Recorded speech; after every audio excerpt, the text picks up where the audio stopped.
Is that a trick question? They gave up Kwame Brown. We in here talking about practice. This man was a bona fide scrub. He can't play. We talking about practice.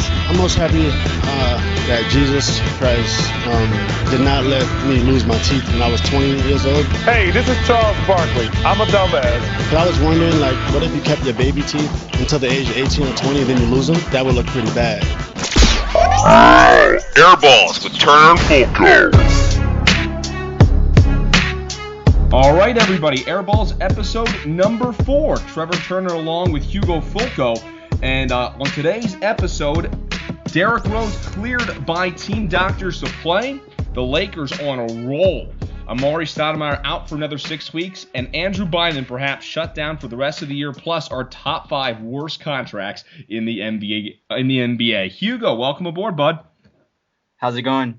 Good. Let's talk Derrick Rose. This was a story that broke 3 days ago, and he was cleared by team doctors to play, but it looks like he's still quite a ways away from playing, and Adidas has launched a whole ad campaign revolving around his return. So, I mean, there's a lot of pressure on the guy to play. What have you made of the whole Derrick Rose fiasco? I think, a couple episodes ago, we were talking about how the Bulls just desperately need him back. I mean, I watched the game on Sunday at Staples against the Lakers, and they are painful to watch on the offensive end. They need Derrick Rose. They need his scoring. There's no one else on that team that can create a shot. I mean, unless you count Nate Robinson, and he's not gonna get you through a playoff series. So yeah, they desperately need Derrick Rose back. Chicago's right now without Derrick Rose is the penultimate example of a team that has everything as far as intangibles. They are the best coach team in basketball, aside from maybe San Antonio. They're fantastic on defense. They leave everything on the court. They do not take a play off. They get the most out of that roster. They really do. The problem just is, I mean, it's a limited group, and you're 100% right with Derrick Rose. I mean, he's really the engine that makes it all work. And, even with him, you thought they were maybe a score shy, and that was kind of one of the things that his brother, who kind of became a little bit of a public figure in recent weeks, because he came out and blasted the Bulls for not making a deal at the deadline. But, Chicago is a good team, and I think we saw last year when Derrick Rose was healthy, they are the top dog to try to contend with Miami in the East. And so as a fan, I want him back because I want a competitive Eastern Conference. I don't want Miami coasting all the way to the finals. I want them to be challenged on the way there. I completely agree with you, but I just don't see it happening. I mean, they didn't make a deal. They're, like you said, they're a scorer short, even with Rose intact and back in the lineup. I'm just questioning what they do this summer. With the whole Rose scenario up in the air, his injury problems up in the air for next season even, what do they do this summer? Does the front office make a deal? Do they pull the trigger on a big name? Does Jerry Reinsdorf, sign off on a deal for them to upgrade at some sort of position, at least give them another scoring threat? We saw Pau Gasol's name floated around a lot in tandem with the Bulls organization.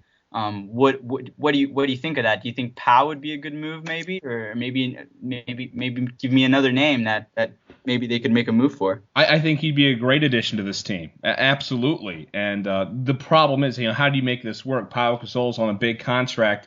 Basically, you'd have to try to get LA to take Carlos Boozer's monster contract, and LA can take some money. I'm not sure they'd be all the way committed to that, especially considering I'm not sure Boozer and Gasol's games are really all that different at this point. If they were to land Gasol somehow, I think that's a perfect fit because it basically provides a short-term option of a number 2 scorer on this team. I think the one kind of disappointing thing with Chicago is without Derrick Rose out, a lot of times when a team's lead superstar player is out, a secondary option emerges. A young player who is given extra time kind of flourishes. They haven't really had anybody step in and really provide that. They give minutes to about 9 different guys, and it's all old heads. We know what Luol Deng is going to bring to the table. We know what Joakim Noah is going to bring to the table. We know what Rip Hamilton's going to bring to the table. There isn't a single player in the rotation who's an up-and-coming player, and so the biggest problem with Chicago is if they're going to trade somebody, what young player could they trade? It would have to be a Deng Boozer switch. I think that'd be the only way to do it. But you're right about Chicago. I think they're still a piece away. But as I said before, if Derrick Rose can somehow be even 95% of his old self, I do think they could take a team like Miami to 6. Yeah, I agree with you. The problem, again, we're arguing the same point here, but the problem is, like you said, they're along with Denver, maybe the team that gets the most out of a limited roster. They leave everything on the floor, like you were saying. But yeah, they need that number 2 scorer. When you're in the playoffs, you rely on your go-to guys, and if you don't have a go-to guy, you're not getting far. You're not getting far even past 1 round, let alone 2, let alone to the conference finals even. So their problem is going to be what team would swallow that Boozer deal, because it is just a hefty amount of money, and frankly, for a player that hasn't been the same since that summer of 2010. But you bring up a good point just by saying that you and I, we're on the same page here.